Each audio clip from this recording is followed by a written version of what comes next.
Welcome back, ladies and gentlemen, and thank you very much, guys, for your greatest support. Now, fellow Kenyans, before we get deeper into this discussion, fellow Kenyans, Coastal Region Police Commander, that is Ali Nuno, have just said what I said initially. I said here, for those who've been following very keenly, remember me talking about the issue of goonism and politicians, the relationship between goons and politicians. And I said that if politicians feel like they are safe in the hands of goons, then it is better they work with goons and allow security officers, the police that have been given to them, go back to to their various stations, because there is a lack of police officers. Hao watu wanaweza wakarudi wakasaidia station. There are a lot of things there are a lot of places that need security.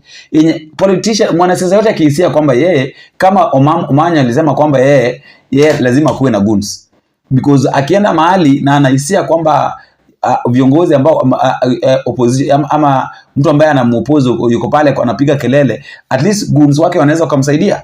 That is what she said. And that is the moment that I say that if these politicians feel like they are safe in the hands of goons, then it is better they are protected by the goons, and now security officers should be withdrawn for them. And that is exactly what Ali, that is regional police commander of Mombasa, that is Ali Nuno, is saying. Waheshimiwa, tunawaheshimu. You are the leaders. We are ready to work with you. Lakini tafadhali issue ya usalama usiweke siasa. Hiyo tuachie sisi, tutapambana naye. Kwa sababu usalama ndio kizingi ya uchumi, ya investment, ya our livelihood, maisha yetu. So ukaanza ukileta siasa kwa mambo ya usalama, tafadhali utakuwa unapoteza. And we will be taking this country down there, the docks. We are not ready to see Kenya going down to the docks. Therefore, we will deal with any politician who is likely to hire goons. We are going to withdraw his security, na hatutacheka na hawa. Kama anaona akae na waoni, kama security ajipange, basi aturudishie wale security yetu. Sisi pia tunahitaji our numbers, tunahitaji our officers kwa kazi. Akae na hiyo magunzi yake akitaka, lakini security tunachukua. So they have had decisions to make. Either wakae na hiyo security na wawachane mambo ya hooligans. Kama sio hivyo, wakae na hawa, tupambane na hawa, tukutane kwa kiwanja. I'm appealing to them, please do your politics with principles and maturity. Do your politics based on ideas and not individuals. Do your politics on development and not chaos. Kenya is bigger than all of us. It's our country. We cannot lose Kenya because of an individual or two. Haitawezekana. So wanasiasa, tafadhali fanyeni siasa kwa njia utaratibu bora. Muachane mambo ya kubebana na vijana. Na sitakubali. Anyway, fellow Kenyans, that is not the real topic of discussion. That was just a by the way. That was just a by the way. The reasons why we are doing this video is because of the turning point of or the tightened rope right now on the murder of Albert Ojawang. There are several people that I want us to look at here who are involved in this, because one thing I'm very clear and very certain is that this issue was done, and it was done through order of someone who is very high. Someone who holds a very high office is the one that did this, but he did it under his juniors, so the juniors were following the command of the senior, right? Everything is circulating around Eliud LANGAT. Unaona hao mapolisi wengine saa hizi wako wapi? Mara sijui nasikia sijui huyu, mara sijui huyu. Like everybody is involved in this mixed up. But we are not getting the real culprit. The problem that we have in this country, fellow Kenyans, is that big people wanafanya makosa and then they hide behind young people. Tonight, we want to take a look at the second day of the trial of the murder of Albert Ojawang. And tonight, we reveal disturbing CCTV footage from Central Police Station on the night of June 7th, 2025. Footage that appears to capture the final hours leading up to the death of Albert Ojawang.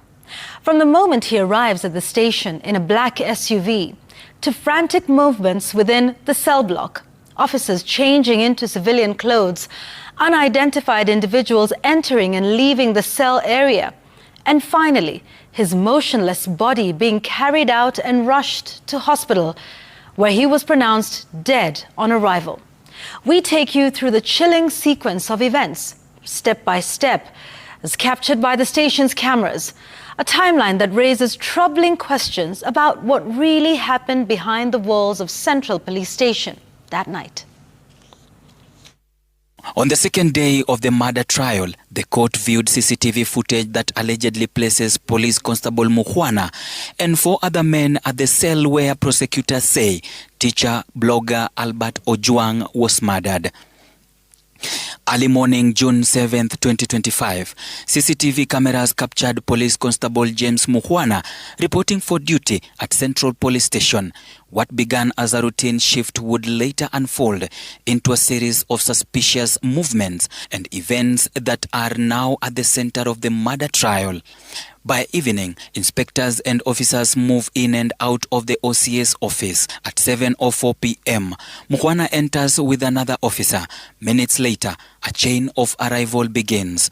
Peter Kimani, PC Evelyn Kanyere, and an identified man on a motorbike. The footage shows officers gathering in cubicles, exchanging items, and holding prolonged conversations near the cells. At 8:55 p.m., Mukhwana and Kimani conduct a prisoner handover lasting 23 minutes. A black SUV pulls up. Inside, Albert Ojawang, escorted by 6 men. He is seen on his phone as handcuffs are removed. Officers usher him into the report office. Outside, Mukhwana and Senior Sergeant Stephen Sigei make phone calls. Sigei hands his phone to Mukhwana, who speaks briefly before returning it. From this point, the footage takes an even more disturbing turn. Between 9:30 and 10:45 p.m., Albert Ojawang is repeatedly escorted between the report office, the holding bay, and the cell. The CCTV footage also captures officers changing into civilian clothes, doors being obscured with pieces of clothes, and a steady stream of individuals moving in and out of the cell, later designated as the crime scene. At 10:56 p.m., the footage appears to show one man emerging from the cell area with what looks like blood on his hand. Moments later, another individual is seen carrying a rope, adding to the growing mystery surrounding the events that unfolded inside the station that night. By midnight, activity inside the station intensifies. The corridors are crowded as officers, some wearing gloves, are seen entering and leaving the cell later designated as the crime scene, led by then OCS Samson Talam. Then at 1:20 a.m., the footage captures what may be its most critical moment. 4 officers carrying the motionless body of Albert Ojawang out of the cell area before he is rushed to hospital. Albert Ojawang's motionless body is placed in a police Land Cruiser and rushed to Mbagathi Hospital.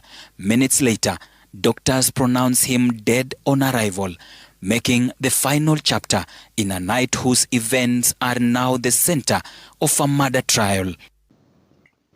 Mtu ambaye ako na ofisi kubwa na akishafanya kosa anajua vizuri kwamba hili kosa ambalo nimeifanya ili nisipatikane, acha nisukume kwa mdogo wangu.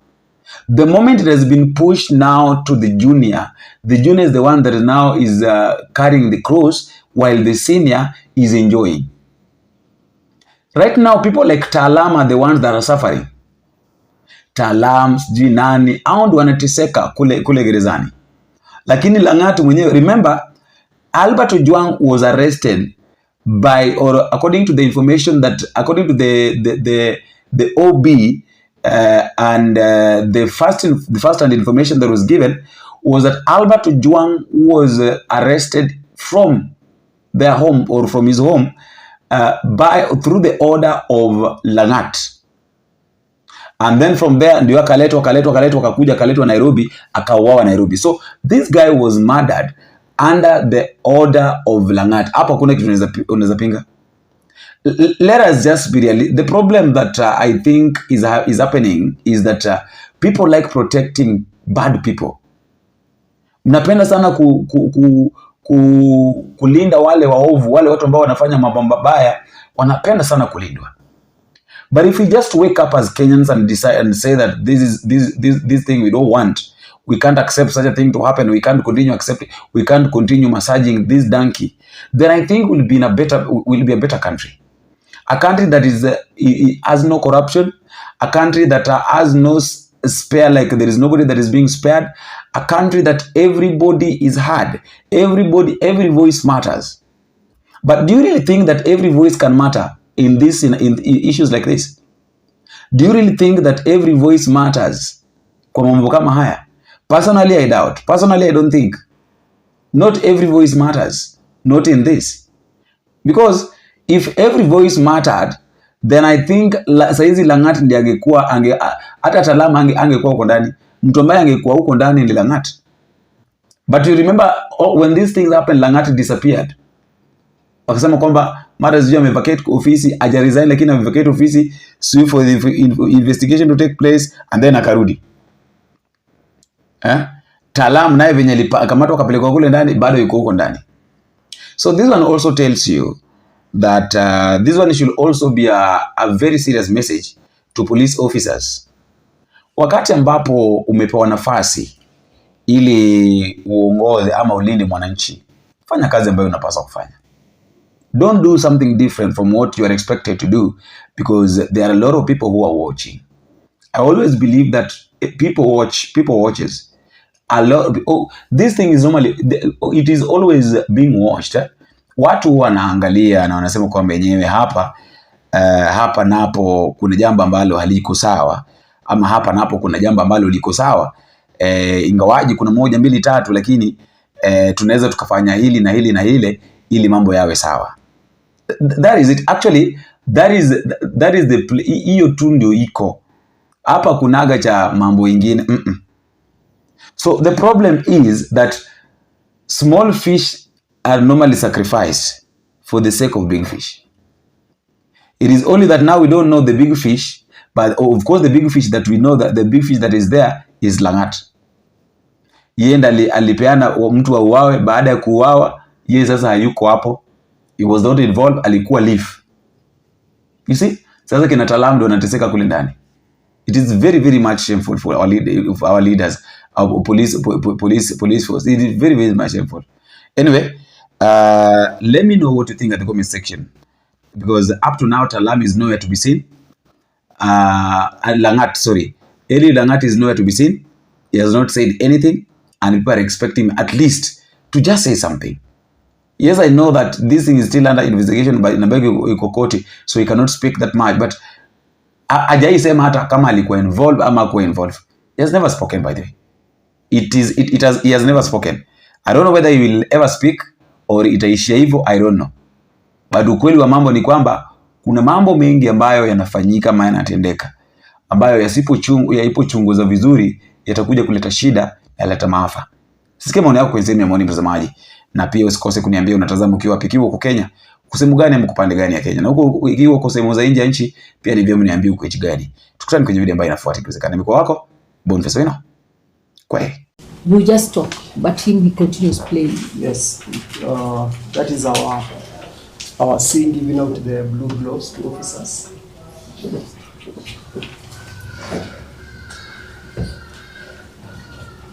Okay.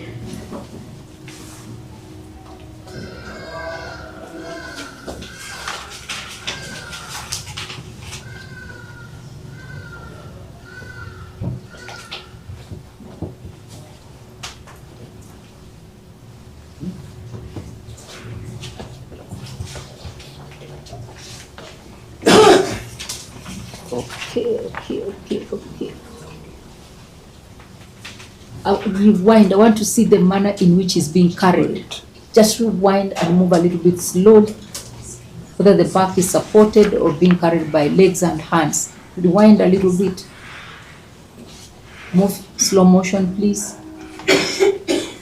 Let's see. Slow motion.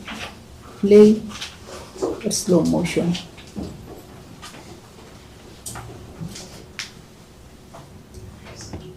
Okay. So. Okay. Continue playing. Play. Don't stop. Continue playing. You can see now our C is now within the report office.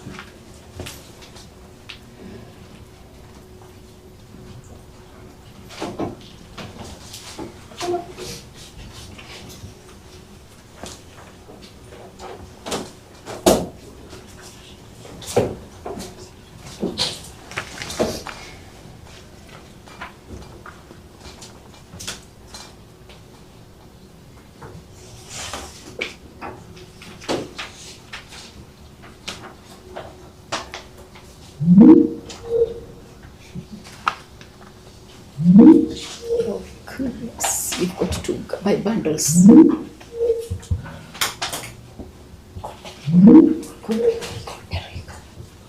Erica, are you in court?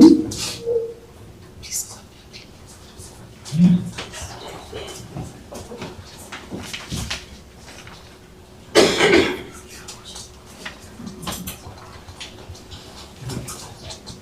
You found him. You found him. Is at the front office. Now the body is being carried outside. You can see the officers are strangling. Yeah, now they are going to leave the now. We are going to see now the vehicle. You can see now our C has also left the report office. Now that is the police vehicle, you can see. That's the police vehicle I'm referring to. The body has been placed at the back side of the police vehicle. Yes.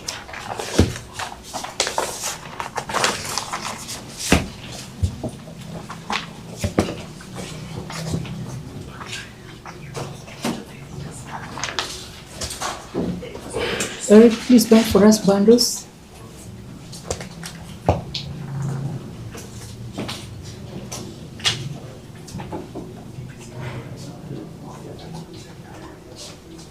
The vehicle has been now, the door has been closed, and the officers will now move to the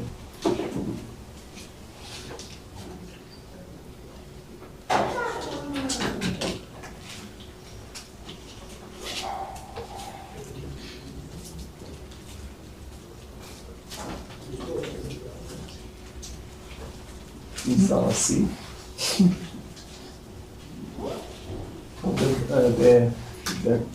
The back of the police car has been locked.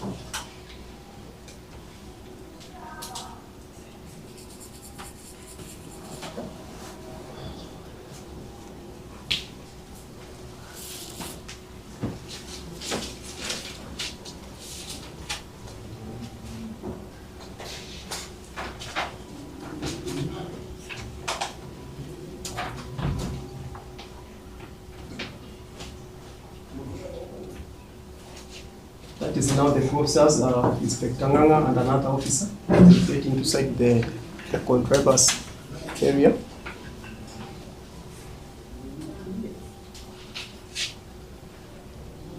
So no officer at the back of this police vehicle.